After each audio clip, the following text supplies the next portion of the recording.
Bom, senhores, eu tenho a dizer uma coisa para vocês. Eu estou triste. Triste porque está acabando, né? Está acabando, a última rodada de perguntas está aí, e alegre porque daqui a um ano nós estaremos aqui de novo, não é isso? Vamos para o Josenias primeiro. Esse último sistema que você aborda aqui, como é que ficou a resistência ao funcionamento?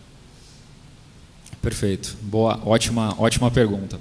A resistência ao puncionamento, né, ela é importante quando a gente vai fazer a distribuição dos fixadores, né? Então, nós acabamos fazendo um dimensionamento da quantidade de fixação por metro quadrado em virtude dos esforços, onde, dentre um deles, o de puncionamento da estrutura, né? Então, a necessidade da fixação é em prol dos esforços externos solicitantes, como o puncionamento, né? E a garantia de aderência que a gente pede para a fixação é de pelo menos 2,5 MPa ao arranque.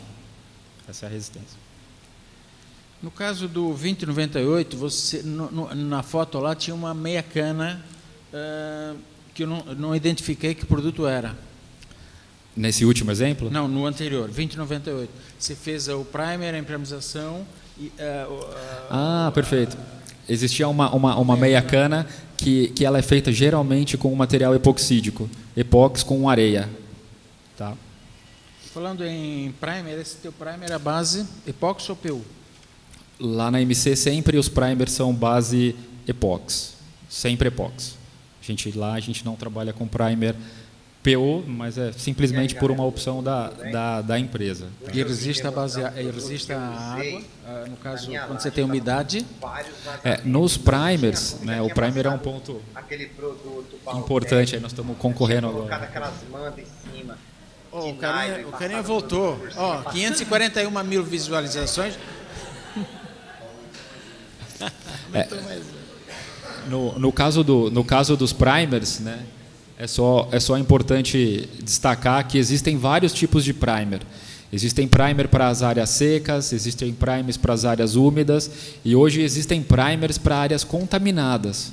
Por exemplo, um piso de uma oficina que caiu muito óleo, e você não vai conseguir remover esse óleo 100%, você pode usar um primer específico para a área contaminada.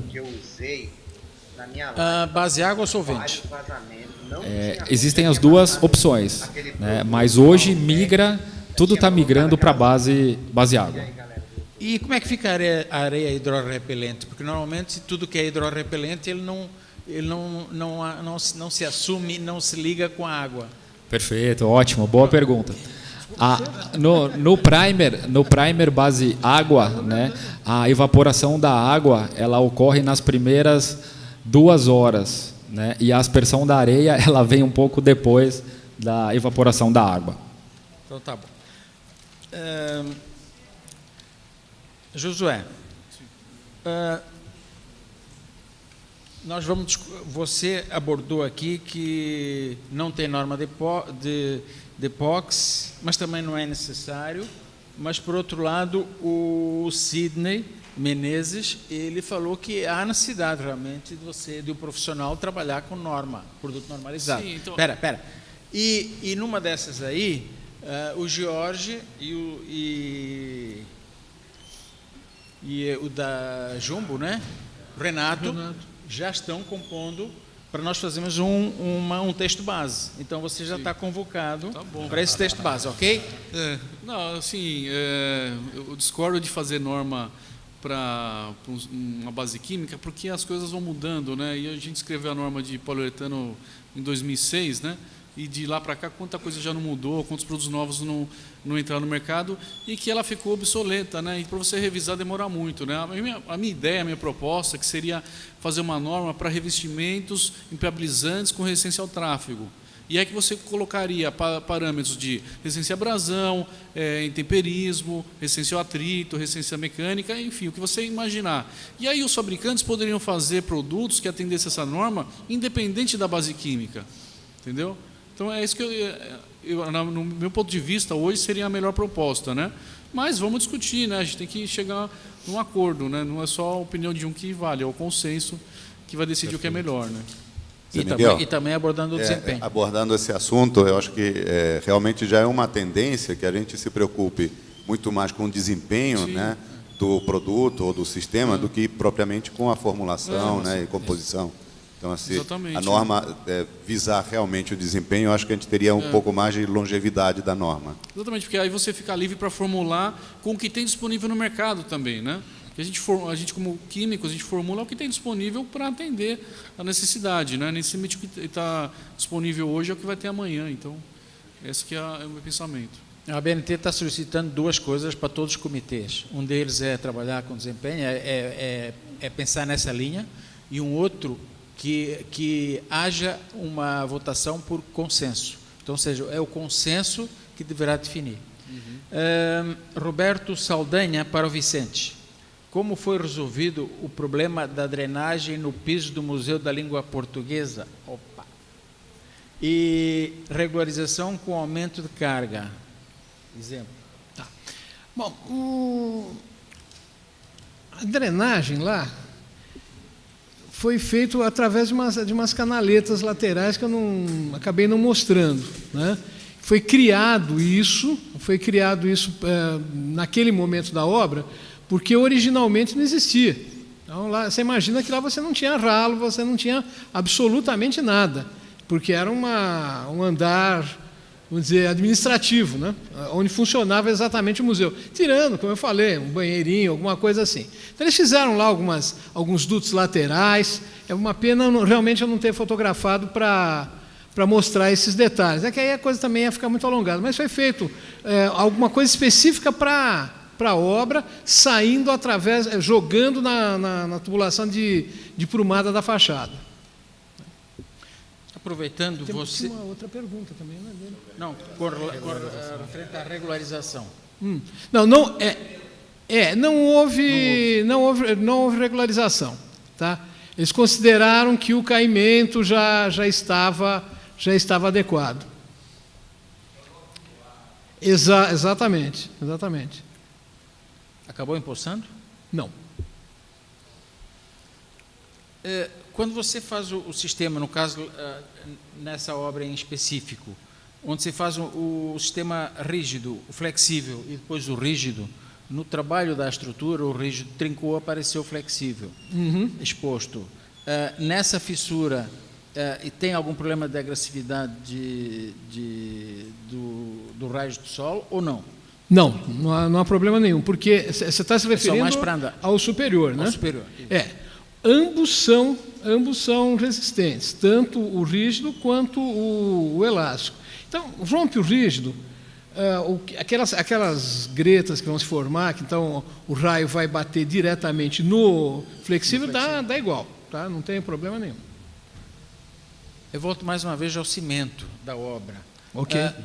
Normalmente o comprador ele compra por preço, ele compra o mais barato e coloca, hoje é um cimento, amanhã é outro, etc, etc. Existem diferenças de qualidade. E a água também tem diferenças de uma cidade para outra, de um estado para o outro. Como é que você controla, não você, mas como é que o produto reage a todas essas diferenças? Tá. Quanto à água, os produtos da Hemisfério, eles saem já prontos, já prontos com a sua formulação, saem prontos da fábrica. Então, a água que é colocada é a água da fábrica, nossa, lá que é controlada, tem até algumas coisas de desmineralização e tudo mais. Agora, na obra você não pode colocar água nesses produtos, porque senão altera a formulação, altera a elasticidade, principalmente no elástico, então nem pensar, porque senão altera, não pode pôr água. Se puser água, seja de boa ou de má qualidade, já está prejudicando, né? Agora, então eu não tenho esse problema da variação de qualidade de água daqui para lá. Agora, a questão do cimento, realmente você tem variações, mas é a mesma variação, cai naquela história lá que eu mostrei do edifício em colapso, né, da laje em colapso, é a mesma variação que vai ter na argamassa que você compra para fazer assentamento, para fazer o reboco, esse negócio todo, né? O que acontece, vamos dizer, mais especificamente com os impermeabilizantes, com os nossos acrílicos? Variações de cimento apesar que tem bom, eu vou até detalhar mais outra coisa. Alguma variação de um lote para outro, ele pode dar um esbranquecimento, tudo, mas é tudo coisa que se corrige, se autocorrige durante a cura, tá? Agora, uma coisa que não foi falada aqui, consta em todos os nossos boletins, nossos procedimentos, não foi falada aqui na palestra, até porque não era bem o objetivo, não é qualquer cimento que a gente pode utilizar, tá? Apenas CP2 e CP3, não pode usar nenhum outro tipo. O CP5, por exemplo, nem pensar. O CP5 ou seus similares, chamados de arita, ou de alta resistência inicial, nem pensar, porque ele vai travar o sistema. Então, ao invés de eu estar colocando cimento na resina para poder formar uma tinta aplicável, eu vou ter uma borracha travada lá, não vou conseguir aplicar. Então, tem que ser CP2 e CP3, por coincidência, os mais comuns no mercado. Cimento branco estrutural também pode ser usado, tá? Tem um caso aqui no Palácio Guanabara, tem um chafariz, no Palácio Guanabara tem um chafariz metálico, tudo mais, e tem a parte de alvenaria, em que a impermeabilização foi feita em camadas, do 1135 do 1144, e as últimas camadas foram utilizadas com cimento branco estrutural, porque o IFAM não permitia a utilização de uma tinta sintética, que fosse acrílica ou PVA ou qualquer coisa assim, sobre a impermeabilização. Josenias, entendi que quanto mais flexível você tem o material, menos resistência química você passa a ter com ele, não é isso? Na grande maioria dos casos, sim. Sim, perfeito. É o cobertor curto, né? Melhora um lado, descobre o outro. Cobre o santo, desveste não sei quem, né? Não tem um negócio assim? Josué, você que fabrica epóxi e PU, não é o caso do PU, porque você não falou aqui PU, mas já que você fabrica os dois, quando é que eu devo usar epóxi, no caso o elástico, numa laje, ou EPU, ou PU? Numa laje? É. Não, numa laje você tem tráfego eventual de pessoas ou poliuretano só, né? Até porque ele tem um custo menor. Não que o epóxi não funcionaria também, mas eu indicaria o PU, né? O epóxi a gente vai indicar mais quando você tem tráfego de veículos, né? Que você precisa de uma resistência maior e o poliuretano não atende para tráfego de veículo, né? Tá. Essa é a diferença. Mais alguma pergunta, senhores? Mais uma? Então vamos lá. Estudante de TCC. Felipe, Progezenias, qual a função da areia aplicada ao primer antes da aplicação do poliuretano? Olá, Felipe, obrigado pela pergunta. A função da areia é você ter um substrato mais áspero, para que você tenha maior aderência do poliuretano no primer, né? A ideia do primer no revestimento é uma aderência química, uma cola, né? E da areia é uma resistência mecânica, é como se eu tivesse um substrato mais rugoso para receber um revestimento. Claro.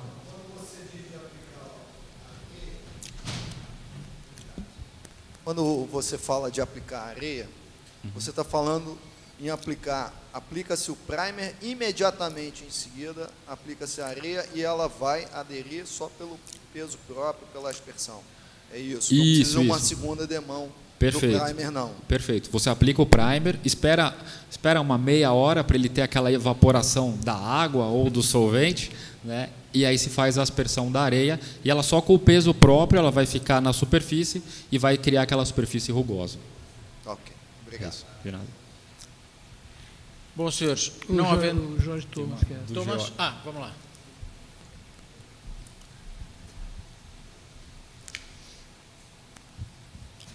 Falou-se em membrana. Tá Falou-se em membranas, né?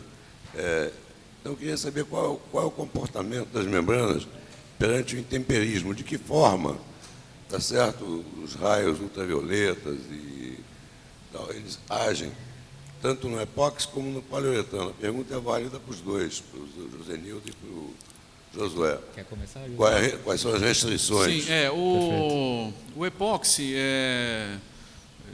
a maioria das formulações são aromáticas, né? Então eles têm uma perda de coloração acentuada, né? Mas você consegue resolver isso com aditivos antioxidantes, né, para preservar a estrutura do polímero e evitar que isso aconteça. Uma outra possibilidade é usar o epóxi alifático, né?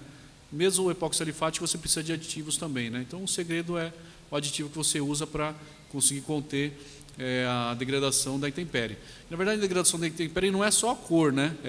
Mecanicamente é muito mais importante, né? Porque a impermeabilização, o principal é a funcionalidade, né, do produto se resistir, né? Mas a cor também é um parâmetro estético que em alguns casos é importante. É importante o mercado ficar informado disso, né? Sim, Quer dizer, os produtores informarem, vamos dizer isso, porque corre aí, de um modo geral, no mercado, o epóxi ficando exposto ao intemperismo. A maioria dos epóxis, se você não tiver um tratamento, uma formulação especial, ele não é indicado para aplicação exposta, né? A maioria dos epóxis não são, né? Mas você consegue, com a formulação, chegar num produto que tenha resistência ao intemperismo, né? Tanto esteticamente como em resistência mecânica, né? Eu acho que é só importante deixar claro que o fato do revestimento mudar de cor não significa que ele não presta mais, né? Só é uma atuação em cima do pigmento. O pigmento foi afetado. Só que é o que eu falo, muitas vezes o impermeabilizante ele não é só um impermeabilizante. Ele também tem o lado estético, né? O cliente quer olhar e quer ver aquela laje bonita, toda cinza ou toda verde, mas ele não quer que hajam manchas. No caso do poliuretano, o que a gente fala assim, na verdade o poliuretano é uma mistura de um poliol mais um isocianato. E no caso do poliuretano, o isocianato que tem a característica de ser alifático ou aromático, né? Então, é a escolha de um dos componentes que vai garantir se ele vai mudar de cor ou não vai mudar de cor. E uma dica aí só para todo mundo, no caso dos poliuretanos, o isocianato, quando ele é transparente ou mais clarinho, ele é alifático. Quando ele é âmbar ou mais amarronzado, ele é aromático. Então, dá para você olhar abrindo uma das embalagens e saber se é aromático ou alifático, caso não tenha sido informado. Obrigado, Josenias. Mais alguma pergunta? Passa a palavra ao Daniel, por favor. Bom, como o José Miguel falou, realmente chegou a hora triste da gente dizer que estamos encerrando aqui o nosso trabalho este ano, né? Já deixo o convite para todos, né, para daqui a um ano a gente possa se reunir novamente, né, com a qualidade que a gente conseguiu receber aqui dos palestrantes, né, com a participação ativa que temos tido aí do público, que realmente tem sido muito participativo. Espero que realmente tenha sido muito proveitoso para todos e conto com todos na próxima vez. Aproveito também para lembrar que o IBE já nos sinalizou com a realização do Simpósio Brasileiro de Impermeabilização, já para 2018, né, onde se espera a participação de todo... Perdão? Não, é 18 mesmo. 18. Mas eu só queria que as pessoas já ficassem cientes deste evento, que pretende receber, né, trabalhos, né, e podemos ter todo o próximo ano para poder formular esses trabalhos e já chegar em 2018 com um trabalho bacana, bem preparado, bem apresentado. Bom, é isso que eu tinha para falar. Muito obrigado a todos. Uma boa noite.